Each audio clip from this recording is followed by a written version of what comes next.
तो बच्चों लीजिए, आज हम अगला प्रश्न देखते हैं। यहाँ पर प्रश्न है, दो क्रमागत प्राकृतिक संख्याओं के वर्गों का योग 85 है, तो संख्याएं ज्ञात कीजिए। तो सबसे पहले मैं आपको प्राकृतिक संख्याओं के बारे में बता देता हूँ। प्राकृतिक संख्याएं जैसे कि यहाँ पर हम लेते हैं, ये 1, 2, 3, 4।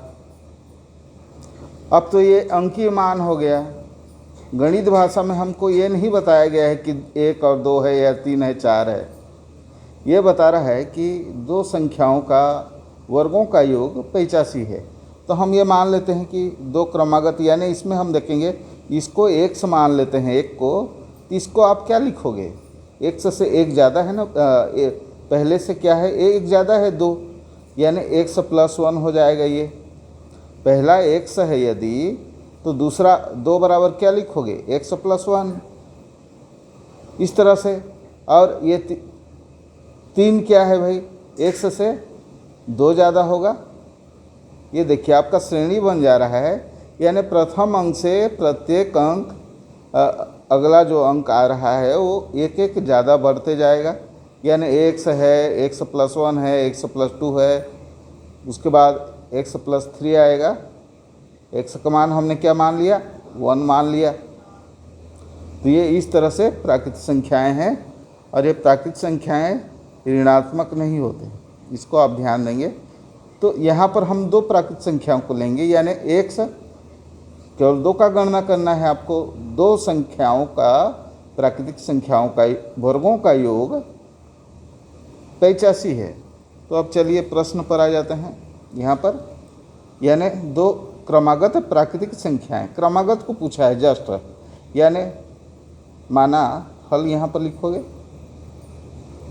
माना दो क्रमागत प्राकृतिक संख्याएं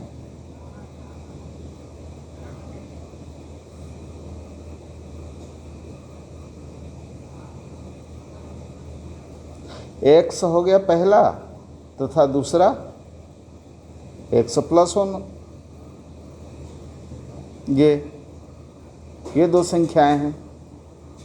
तो इनके वर्गों का योग प्रश्नानुसार, प्रश्न के अनुसार से हम बनाएंगे, प्रश्नानुसार इनके वर्गों का योग 85 है।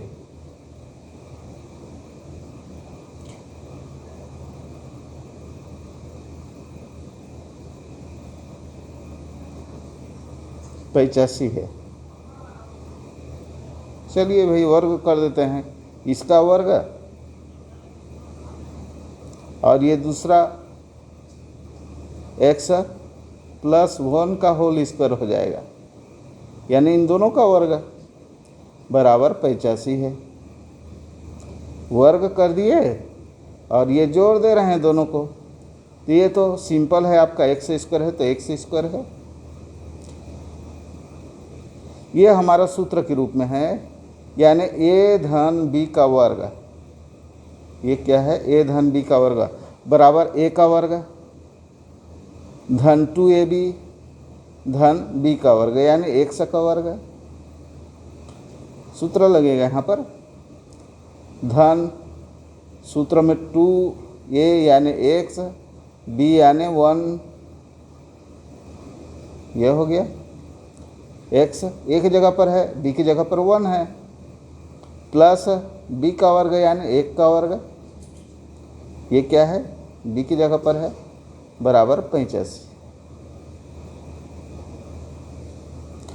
अब इसलिए बच्चों जो हल हो रहा है इसको देखिए, x² यहाँ पर ये और x² आ गया, प्लस 2x यानी 2x हो गया, 2xm, और ये गुणा 1 में है, इसका कोई अर्थ नहीं है, एकम में ही होगा, यानी 2x प्लस ये 1 का वर्ग है, 1 का वर्ग यानी 1 ही होगा, इसका वर्ग का 1 × 1 बराबर 1 ही आएगा, बराबर 85। और बच्चों यहाँ पर हम इन दोनों को जोड़ सकते हैं, यानी एक्स स्क्वायर में एक्स स्क्वायर और एक जोड़ देंगे तो क्या हो जाएगा 2x स्क्वायर। यह हो जाता है 2x स्क्वायर प्लस 2x। अब ये 85 को इधर ले आइए, ये हो जाएगा, ये माइनस में इधर आएगा तो +1 है और -85 और इक्वल टू 0। राइट साइड में क्या बच गया, 85 को भी हम इधर ले आए तो माइनस में आ गया, इधर 0 हो गया। अब ये हो जाता है हमारा। अब बच्चों इसको हम 85 में प्लस का 1 गया तो -84 बचा। अब हम देखते हैं ये पूरा पद जो है एक ही संख्या से कट जा रही है, यानी 2 एकम 2 एकम और 2 चौक और 2 दूने। ये अब हम जो बचा एक ही पद से, यदि एक ही संख्या से पूरा समीकरण कट जाए तो आप छोटे सरलतम रूप में इसको प्राप्त कर सकते हैं। ये हो गया आपका x square plus x minus 42 बराबर 0। अब बच्चों यहाँ पर 42 का गुणनखंड ऐसे कीजिए कि वो प्लस का 1 बचे तो 7, ये 42 का मैं आपको इधर बता रहा हूँ, सिखा रहा हूँ। इसको आप देखिए, गुणनखंड कर देंगे इसका 2 दूने 2 एकम और 3 सत्ते 2 तिया 6 सत्ते 42, तो 6 गुणित 7 इन दोनों को गुणा करके यानी 6 गुणित 7 बराबर 42, 7 6 के 42 होता है। और इसको हम यदि जोड़ेंगे या घटाएंगे, देखते हैं हमको बचाना है 7 का 100 बचाना है, तो 7 का 7x धन में रहेगा, ऋण 6x इसको लिख सकते हैं, यानी 42 को हम लिख सकते हैं। इसको तोड़ के लिख दे रहा हूँ, आपको समझ आएगा। X square plus 7x minus 6x, उसी संख्या का जो आप गुणनखंड किए हो उन्हीं संख्या को प्लस और माइनस में लिखना होता है। और ये हो गया -7 गुणित 6 बराबर 0। ये यहाँ पर यह हो गया आपका 0। अब बच्चों यहाँ पर जोड़ी बना दीजिए, एक जोड़ा ये और एक जोड़ा ये, जो कॉमन आएगा उसको बाहर करते हैं हम गुणनखंड में। यहाँ पर x का वर्ग बराबर x इंटू x होता है, x यहाँ पर से बाहर आएगा और यहाँ पर से x आ गया बाहर। यहाँ पर क्या बचा, x बाहर गया तो x बचा, यहाँ पर 7 बचा, यहाँ पर -6 बाहर आ गया,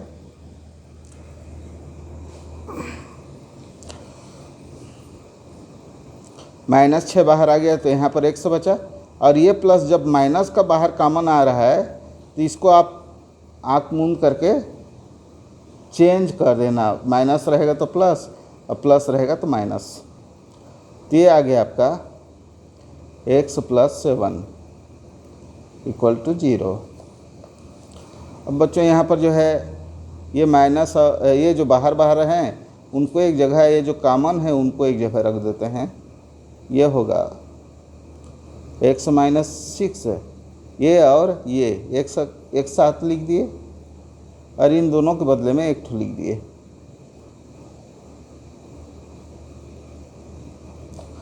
और बच्चों अब जब इस तरह से गुणा होता है कोई चीज़ और उसके गुणनफल में 0 है तो या तो इसके बराबर 0 है या इसके बराबर 0 है या दोनों के बराबर 0 है, इसलिए x ऋण 6 बराबर 0 या आपका क्या होगा x धन 7 बराबर 0। यदि अब हम लेंगे, यदि इस घर को ले लिए x ऋण 6 बराबर 0 तो x बराबर क्या होगा भाई, तो x बराबर ये इधर जाएगा तो धन हो जाएगा, धन का 6। और यदि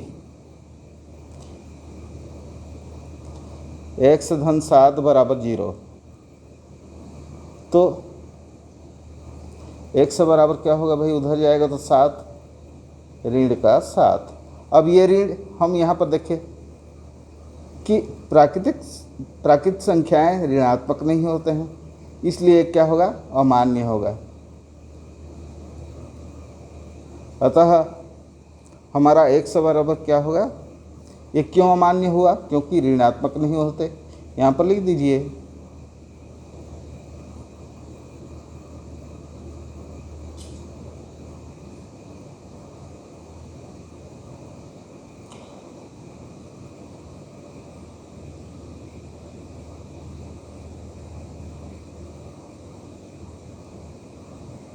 तो ये है। अतः x बराबर क्या होगा, x बराबर 6। अब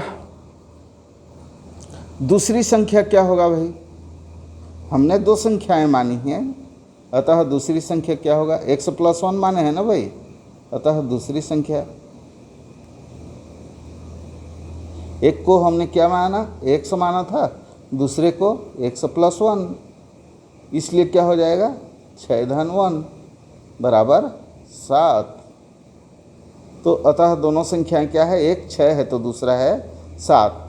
अब इसका टेस्ट भी आप कर सकते हो, इनके वर्गों का योग 85 होगा, यानी 6 × 6 = 36, धन 7 × 7 = 49।